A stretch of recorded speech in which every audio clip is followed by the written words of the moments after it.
Welcome back to With the First Pick. On this edition of the Perfect Fix, we're fixing the Buffalo Bills.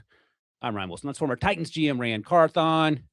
And Rand, let's head to Western New York, where not necessarily surprising they lost in the playoffs, fair or not. It was surprising. The loss was surprising, or was it more surprising that they fired Sean McDermott? It was more surprising that they fired Sean McDermott, in my opinion, right? Like I get the fodder, I get the we hadn't taken the next step, type of thing. But the way the game ended with some questionable calls, kind of taken out of the hands of the players, if you will. Mm-hmm. I thought maybe he would get another year, and with the understanding that, like, hey, this is the year, right? With the understanding of knowing that his contract runs through 2027, and you have one more year left on your deal. We can get out of it then. So it was a little bit of a surprise for me. Thank you for this graphic, Producer Striker. If you're listening, highest regular season win percentage without winning a Super Bowl with head coach and starting quarterback duos. John Harbaugh and Lamar Jackson, they win 71% of the time. Bud Grant and Fran Tarkenton, shout out to those 70s Vikings teams. They won 69.9%. Then there's Sean McDermott, Josh Allen at 69.3%, followed by Tom Landry and Danny White. You're a little young pup, Rand. Do you know where Danny White went to college? No, but I'm going to guess William and Mary because you asked. He went to Arizona State, where he was also a punter. I don't know why I knew that. I think I liked Danny White growing up. That's how old I am. You mentioned William and Mary. Sean McDermott went to William and Mary when I was there. So he was a safety. He was a walk-on, son of a coach's kid, was a wrestler. He used to beat you up and take your beer at the bar. 100%. And I was drinking near beer, too, so I wasn't even drinking real beer. He took it and then got mad at me. That's not true. But so he and I go back. And it's funny, Rena, I looked it up. I talked to him almost 10 years ago to the day at the 50th Super Bowl in San Francisco. He was the defensive coordinator for the Carolina Panthers, 1 year away from getting the job that he held for 9 seasons in Buffalo.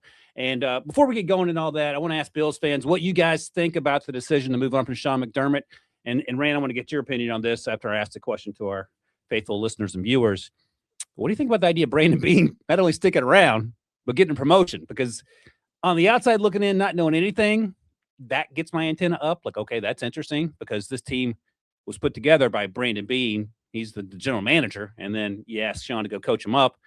The other thing, I get the annual playoff disappointment, but Sean in 9 seasons was 98-50. And he was even 8-8 in the playoffs. We act like he was 0-16. He had a better record in the playoffs than Mike Tomlin. And the last 11 games for John Harbaugh, he went 4-7 in the playoffs. The difference, of course, is that Tomlin and Harbaugh won the Super Bowls. So those are issues that I want to get your thoughts on, because he won at least 10 games. Sean McDermott did. Let's see, how many times did he do it? 7 times. And on 4 occasions, he won at least 12 or more games. And the other thing, the 17 years prior to Sean's arrival, going back to 1999, that team had 3 winning seasons and went to the playoffs one more time than I went. So, again, here, interested what you guys think as Bills fans. And Rand, I'm also interested what you think. We can go down the list. Let's start with Brandon Beane keeping his job and getting a promotion. And to me, that says, again, just speculating, there must have been some sort of friction, because they were on the same page for 9 years. They arrived together from Carolina. And now, the owner maybe picked sides, and Brandon was on the right side and Sean wasn't. Well, I mean, I want to choose my words carefully. And the reason why I want to choose my words carefully is because I know that there's a little nuance here, right? And what I mean by nuance, especially in the new structure of the NFL, there's this created president of football operations role, which now, as we've seen with Atlanta hiring Matt Ryan as the president of football operations, and then you have Tony Boselli down in Jacksonville as the president of football operations. That position is now the czar of the football side of everything. And so with that, a guy like Brandon Beane, who had been the general manager, and is, to my knowledge, that he and Sean McDermott were kind of co-builders of the roster of the team, of the organization from a football perspective. But now going into that president of football operations, it puts him above the coach. It puts the coach directly under him, reporting to him, and then he reports to the owner, Pegula. Now, and I'm sure our Bills fans and Bills listeners understand this and remember this, but Terry and Kim Pegula were the owners of the team. And I think when Miss Pagula Kim, I pray she's doing well. She had a health complication that came up, and I think after that, their involvement from the Terry Pagula Kim Pagula standpoint, their involvement kind of went backwards a little bit, right? So I'm thinking now putting Brandon Beane in that president of football operations role puts him more in charge of the day-to-day operations of the team and allows Terry Pagula to kind of take more of a step back.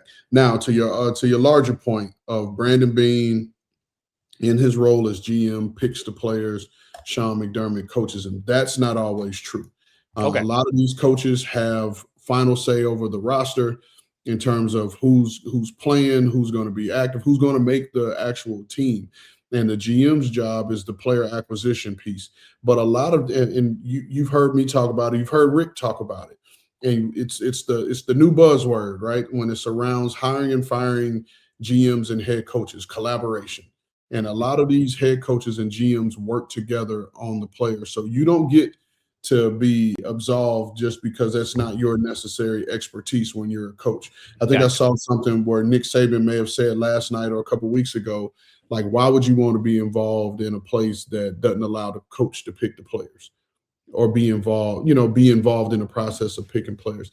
That's what makes the San Francisco 49ers good in the way that they've been, is because you have John and Kyle really in lockstep in terms of the player acquisition piece, right? And that's a hard thing to replicate because egos become involved in terms of who's getting the credit. Right. There's been several franchises, and I won't name them, but there have been several franchises who had a really good thing going, had a dominant product on the field, but egos got involved in terms of who was getting the credit. Jerry Jones said that out loud. We know that's one of them. No, and that wasn't even the one I was thinking of. I'll tell you off camera the one I was thinking of, because that place was set for success for a very long time. But the egos of the decision makers got involved in terms of who was getting the credit. Like, I think in the grand scheme of things, it don't matter who the hell gets the credit. If you're putting a winning product out there, you're going to the Super Bowl, you're having success, like your credit is getting an extension and getting the opportunity to do it again and to keep doing it. That's your credit. But we all know in this day and age, in the day of social media, everyone wants to see their name in lights. And I'm not saying this at all because I don't take Brandon. I know Brandon Beane. Yeah. He's not that kind of guy. I don't know Sean McDermott, but everything about Sean McDermott says that he wants no part of the spotlight. He just wants to do his job at a high level.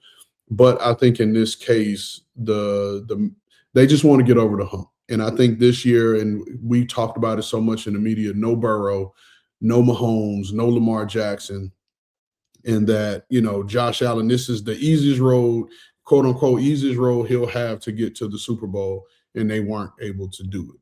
Yeah. And so I think they, Terry Pagula probably felt like the message runs dry. I don't necessarily agree with it, but I'm on with the First Pick podcast with Ryan Wilson and not running the franchise, so my opinion don't matter. It matters to me. I just feel like it's so hard to win in this league. It's so hard to have one winning season, let alone making the playoffs in 8 of your 9 seasons as the head coach, and you just miraculously think that there's some better option out there that's going to get you over the hump. Like that doesn't.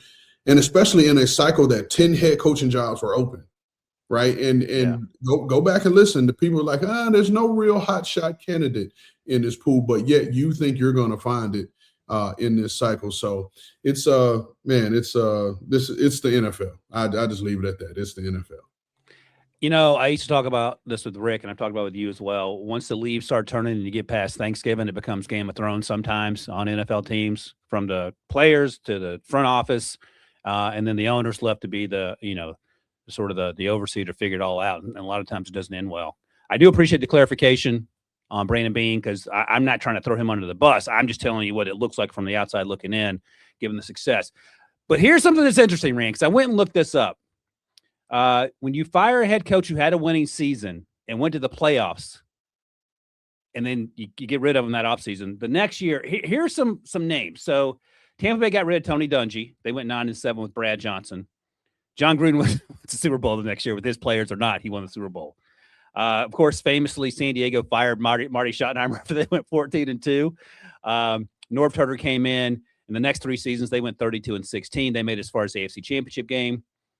Denver in 2014 hired John Fox, got rid of him. They had Peyton Manning, but they brought in Gary Kubiak and then Vance Joseph. They won that Super Bowl in 2015, went 26-22 over the next 3 seasons.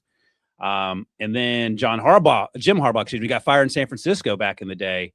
Colin Kaepernick was his QB. They brought in Jim Tom Sula, Chip Kelly for a minute, and then Kyle was hired, and that team went 15-33. They struggled a little bit before Kyle got there and righted the ship. And then finally, the Titans fired Mike Mularkey. They had Marcus Mariota, brought in Vrabel and Mariota, and then Ryan Tannehill came in 29-19. They did get to the AFC Championship game. So the record isn't as stark as maybe you think. And we'll get on to all the free agency stuff and all the things the draft and the Bills have to work out. But I was curious. I figured every team, once they got rid of that winning coach, just went straight into the dumpster. It actually, it's sort of the opposite. Yeah, but I think the flip side too is I don't think in either one of those cycles, I don't think there were 9 other jobs open, right, as well. And then you speak on that Tampa situation. Tampa had to give up draft picks. They traded for an already established coach. Right, that's right. In John Gruden, you know what I mean? So those 2 situations in particular were a little different in my mind. And with Tony Dungy, I mean, the one thing that helped even in that transition is their defense was always great in Tampa, right? With Tony Dungy, with Monty Kiffin, they just needed better offense. And then that's where Gruden brought his offense, kept Monty Kiffin. And then now they just were able to actually score points, right? They didn't have to win baseball games all the time. I get the point. I do get the point and recognize the point, but I think each of those situations were a little bit different. But I'm just interested to see where the Buffalo Bills go here. All right, let's get into it. Again, I appreciate your insights on that. That's why we have you. As I've said many times, I'm the beauty. You're the brains of the operation. By the way, keeping Monty Kiffin also meant keeping Mike Tomlin. He was on that staff as the DB coach, and obviously we know how that played out. Okay, let's talk about some of these candidates that have been either interviewed or in the process of being interviewed. Joe Brady, Bills offensive coordinator, sounds like a hot name around the league, at least for OC jobs. I'm not sure how many head coaching jobs he's interviewed for, probably a few. Brian Daboll was formerly in Buffalo as the OC, and he started things with Josh Allen. Clint Kubiak has been mentioned on the list. And some external targets outside of those names, Jesse Minter, Robert Saleh, who was just hired, obviously, by Tennessee, Mike McDaniel, who's a hot candidate, and Davis Webb, former Bills backup, who's close with Josh Allen. Our buddy Pete Prisco tweeted it would be idiotic to hire Davis Webb just because he's close with Josh Allen. Speaking nothing about his ability to coach, but you don't – Pete's point, and I'm not sure what you think about this, you don't hire someone just to be – it ain't like the kid you give the scholarship to make sure you get the kid to come to school there. Yeah, no, this is not – this is what I would tell players during the draft process, right? Like, you don't have to like me. You don't have to like this team. Because we're at a place now where you don't get to choose. Right. You know what I mean? The rabbit has the gun now. I don't have to smooze you and tell you everything that's great about our organization and our city and our state. You're not recruiting. Yeah, I'm not recruiting you. I have the rabbit has the gun and we get to choose you. You don't get to choose us. Simple as that. And so it's the same thing now with we're not. I mean, we've seen it where players have come out and said they want to have a say in who the head coach is going to be. And I think Steve Bisciotti said it. Lamar will have a say, but he won't have the power to hire that person. And so it's one of those things where, you want Josh Allen to be happy and be comfortable and be excited about what you're moving into, but you're not making a hire solely because Josh Allen wants this guy and this guy was my backup and this is my buddy. Yeah. Because, I mean, if that's the case, Josh Allen, you can give Davis Webb $6-7 million a year. Because you're going to be calling the plays anyway. Right. It's funny you say that because I remember back in the day, taking it back to my Pittsburgh Steelers, who we'll talk about, they brought in Todd Haley, and he was known as being rough around the edges, and Big Ben reportedly wasn't happy about it. That offense was pretty efficient. And, years later, they brought in his buddy, Randy Fichtner, and things got a little loose, fast and loose with the rules, and, make of that what you will. But this will be interesting. This will be a coveted job, both OC, obviously, but a head coach, because you get a franchise quarterback. Any head coaches strike you as perfect fits? Is this the Joe Brady gets elevated situation? Because I'm of the opinion that Joe Brady lived a great life previously because he had Joe Burrow in college and he was in the Saints for a minute, and then he had Josh Allen. I think it was in Carolina for a minute as well. And when he's had the quarterback, things have looked pretty good. But like everyone else, when you don't have the quarterback, it gets a little tougher. Well, no, I don't. I mean, and I respect Joe Brady, but I don't think this would be the guy, in my opinion. And I say that because there was a point during the season where the Buffalo Bills fan base were up in arms about Joe Brady's play calling. And the lack of production from the offense. So I don't know that he's the hot candidate for that job. You mentioned Clint Kubiak. You mentioned Brian Daboll. One of the young guys that I'm hearing that is really impressing people, and he's really young. He's 30 years old. Is Grant Udinski. Oh, yeah. He's the offensive coordinator for the Jaguars. I know he's getting a second interview in Cleveland. And for the places that he's interviewed, I know people are really impressed. Maybe a year or two soon for him, but he'll be a name that be talked about some more. But the one thing I wanted to think about with this entire team, right? And obviously who the offensive coordinator, play caller, whatever the case may be, is going to be probably the most important hire. And so with that said, I was thinking, would you just take the best coach, right? Because you still got to be able to hire a quality defensive play caller. Would you target a Jesse Minter or a Chris Shula with the understanding that you could pair them up with an offensive coordinator candidate like Cliff Kingsbury or Mike McDaniel? Because any of these hot guys, like the two I mentioned, would love the opportunity to coach a Josh Allen, because guess what that does for them, Ryan? It propels their career and puts them in the conversation of being a head coach, a year or two from now. So I wonder if you're Brandon Beane and you're sitting there and you're putting this whole puzzle together, do you target one of the young, hot defensive coordinators? Because you still need to fix the defense, right? So it's not like you're coming in and everything's clean. You still need to fix the defense. And you get one of these guys with the understanding that, like, hey, we're going to be able to deliver a Cliff Kingsbury or a Mike McDaniel as OC. Yeah, a couple things. Do you think that Kevin Stefanski and John Harbaugh, if they'd known this job was coming open, might have pumped the brakes on taking the jobs they took? Just speculating?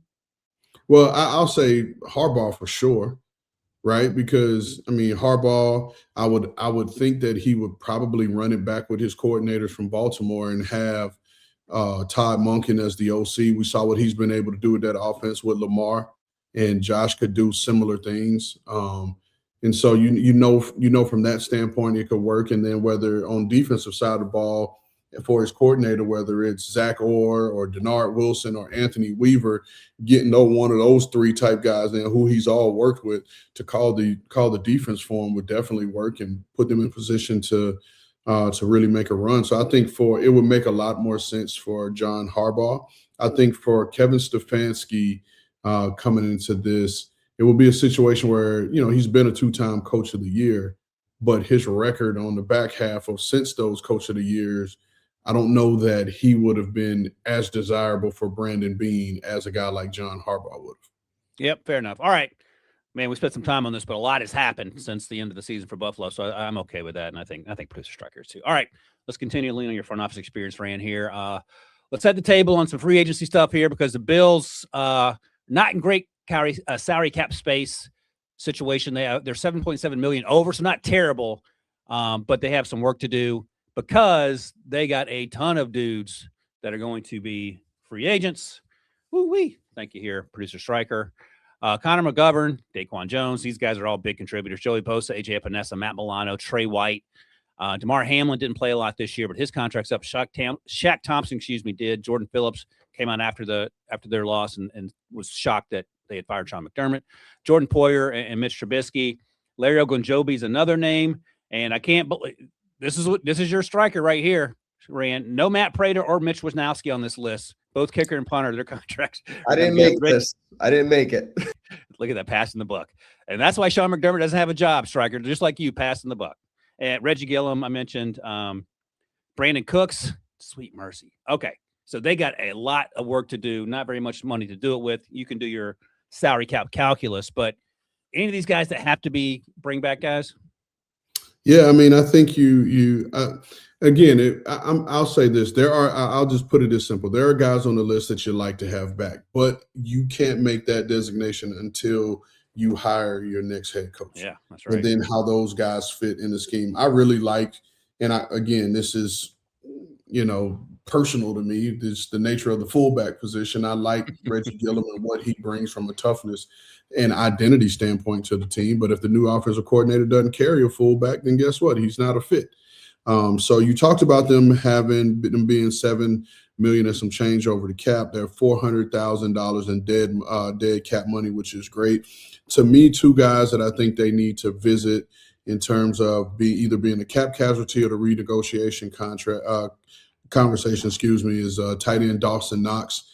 He's carrying an $18.6 million cap number this year, as well as Curtis Samuels. He's carrying a $9.7 million cap number. Those are two deals right there that I think you can figure out a way to get yourself into the positive side of the salary cap space.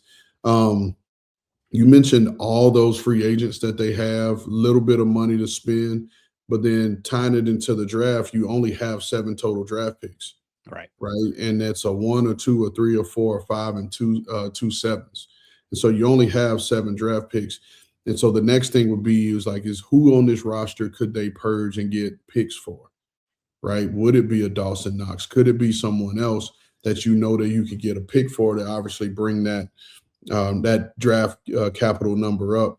They had a solid draft class last year. The production that they were able to get out of some of those guys that they picked in the top 4 rounds was really good. And that's the thing. In Buffalo, you have to be able to get production out of the young guys. I don't know that they've been able to get production out of the young guys or play as many young guys as they'd like, but they're in a tough spot. They really are. And we talk about this all being about Josh and the window closing. You looked at they go out and get a Bosa because they felt they were a Joey Bosa away from being able to compete not only in the division but the conference. And now his deal is up, and you got to look to sign him. And what is that number going to be? What is that going to run you? AJ Epinesa, he's made plays in his role as a rotational edge guy. Matt Milano had dealt with a ton of injuries, but he had been the heart and soul of that second level of the defense. And some might argue might have been the heart and soul of the defense as a whole, him and Terrell Bernard. So, they're going to go into this draft needing wide receivers, edge, linebacker, defensive tackle, safety, interior offensive line. They got a lot of holes and not a lot of money to do it and not a lot of draft picks to fill it. You touched on it. I thought Brandon Beane, and whether it was Sean's voice or not, last year's draft was pretty good. Max got hurt. Max Harrison, the first-round pick.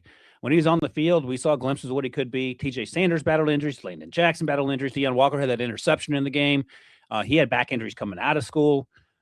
Jordan Hawes is one of the best blocking tight ends in that draft class last year. We saw him do his thing as a blocker and occasionally making catches. Keon Coleman has not worked out. The 2024 first-round pick or the 33rd overall pick. Cole Bishop is making strides. Ray Davis is making strides. But you got to, when you get against the wall with the injuries at other positions, you got to have those guys stand up. And obviously, it just didn't come together like they would have wanted them to.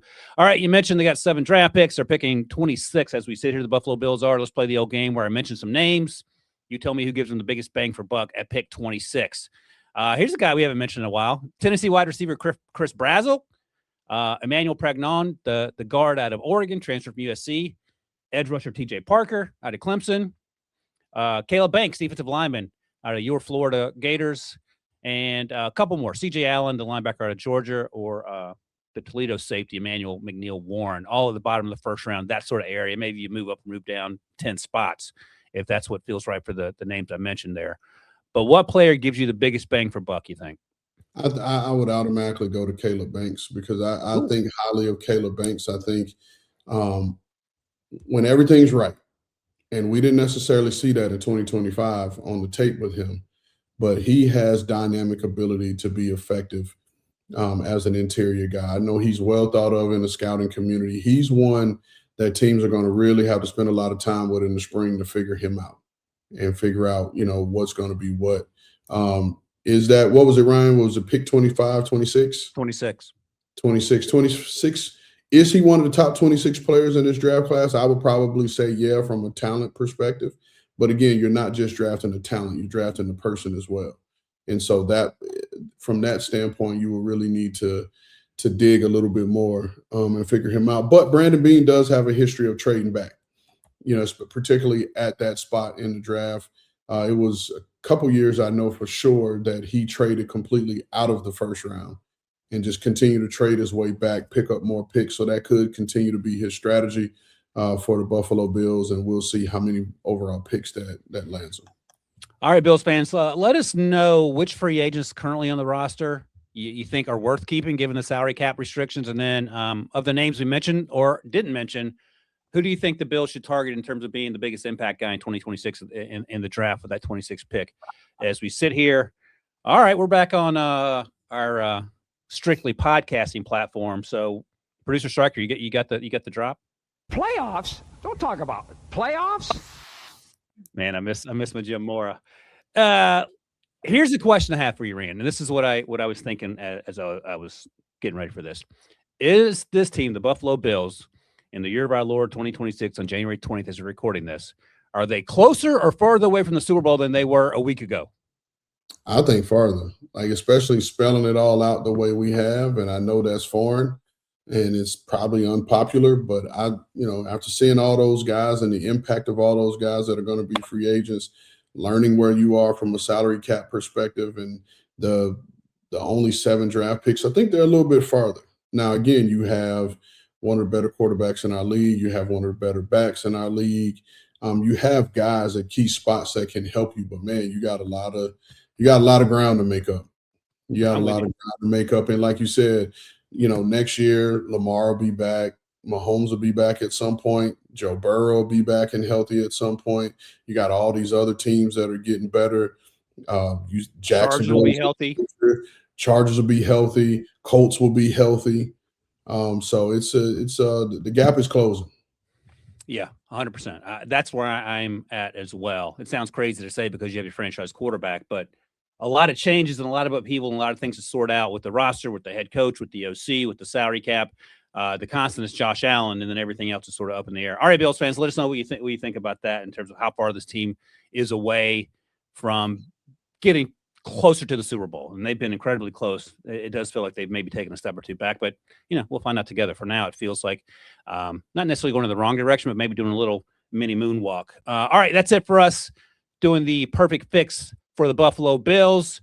Thanks for joining us. Hit that subscribe button. Check back often because we're going to fix every single NFL team. See you guys in the next one.